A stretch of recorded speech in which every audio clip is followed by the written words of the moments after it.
Welcome to Mansoor channel. இன்றைக்கி நம்ம ஒரு சுவையான கிளிச்ச மீன் குழம்பு வந்து பண்ண போகிறோம். வாங்க அது எப்படி பண்ணுறதுன்னு பார்க்கலாம். நான் வந்து ஒரு கடாயில் ஒரு 150 ml அளவுக்கு எண்ணெய் வந்து ஆட் பண்ணியிருக்கேன். எண்ணெய் வந்து நல்லா சூடாகட்டும்.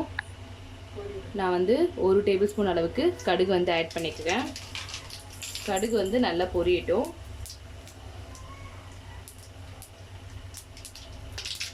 கடுகு வந்து நல்லா பொரிஞ்சதும் நம்ம வாசனைக்காக கொஞ்சமாக வந்து வெந்தயம் வந்து ஆட் பண்ணிக்கலாம். இப்போ இது கூட கொஞ்சம் பூண்டு வந்து ஆட் பண்ணிடுறேன். ஆட் பண்ணிவிட்டு நல்லா மிக்ஸ் பண்ணி விட்டுருங்க.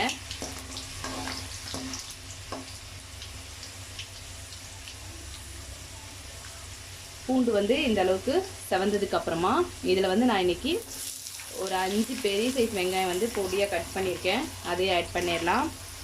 நம்ம இன்றைக்கி வந்து எத்தனை 5 பேருக்கு வந்து அளவுக்கு வந்து நம்ம மீன் குழம்பு வந்து வைக்க போகிறோம். அதனால் நீங்கள் வெங்காயம் எந்த அளவுக்கு நீங்கள் ஆட் பண்ணுறீங்களோ குழம்பு வந்து அந்த அளவுக்கு உங்களுக்கு திக்காக கிடைக்கும். வெங்காயம் வந்து வதங்கிறதுக்குள்ளே நான் வந்து புளியை வந்து எடுத்திருக்கேன். இது வந்து ஒரு பெரிய எலுமிச்சை சைஸ் அளவுக்கு எடுத்திருக்கேன். இது வந்து நம்ம நல்லா கரைச்சி எடுத்து வச்சுக்கலாம். வெங்காயம் வந்து இந்த அளவுக்கு வதங்கினதுக்கப்புறமா இதில் 1/4 டேபிள் ஸ்பூன் அளவுக்கு மஞ்சள்தூள் வந்து ஆட் பண்ணிக்கலாம். இது கூட உப்பு வந்து தேவையான அளவு வந்து ஆட் பண்ணிக்கலாம். நீங்கள் எந்த அளவுக்கு குழம்பு வைக்கிறீங்களோ நீங்கள் அதுக்கேற்ற மாதிரி உப்பு ஆட் பண்ணிக்கோங்க. ஆட் பண்ணிவிட்டு இதை வந்து நாங்கள் நல்லா மிக்ஸ் பண்ணிக்கோங்க.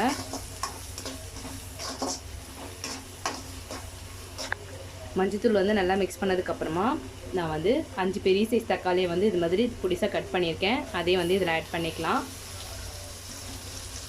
ஆட் பண்ணிவிட்டு நல்லா மிக்ஸ் பண்ணி விட்டுடலாம்.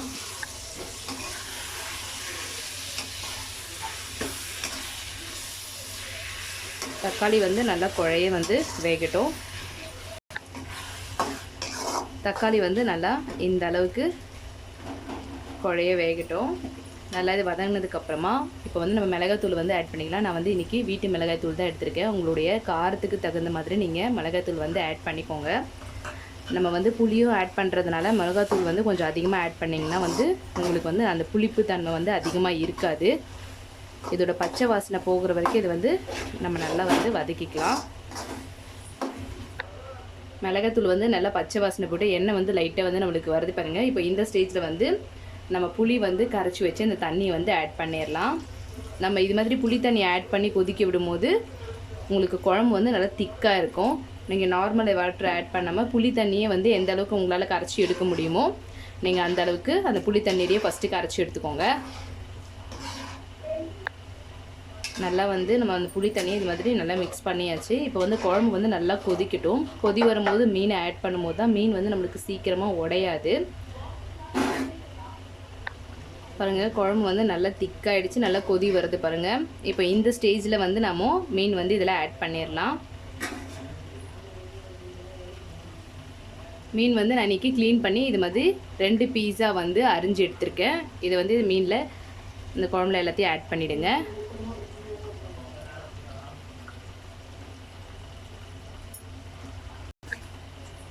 மீன் வந்து எல்லாத்தையுமே நல்லா ஆட் பண்ணிட்டேன்.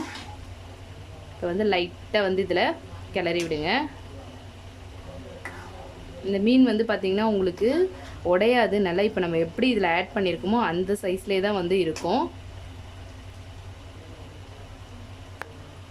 இப்போ வந்து அடுப்பை வந்து நம்ம ஹை ஃப்ளேம்லேயே வச்சுட்டு நல்லா கொதி வந்ததுக்கப்புறமா நம்ம வந்து சிம்மில் வச்சு கொதிக்க விடலாம். பாருங்கள், குழம்பு வந்து இப்போ வந்து நல்லா நம்மளுக்கு கொதி வந்துடுது. இப்போ இந்த ஸ்டேஜில் வந்து சிம்மில் வச்சுட்டு ஒரு 3 மினிட்ஸ் அளவுக்கு சிம்மில் வச்சுட்டு அதுக்கப்புறமா வந்து நம்மளுடைய குழம்பை வந்து ஆஃப் பண்ணிக்கலாம். 3 மினிட்ஸ் ஆகிடுச்சு, வாங்க பார்க்கலாம். பாருங்கள், நம்மளுடைய மீனெல்லாம் வந்து எந்த அளவுக்கு நல்லா வந்து வெந்து வந்துருச்சு. இப்போது இந்த ஸ்டேஜில் வந்து நம்ம அடுப்பை ஆஃப் பண்ணிடலாம். நம்மளுடைய சூப்பரான மீன் குழம்பு வந்து ரெடி ஆகிடுச்சு.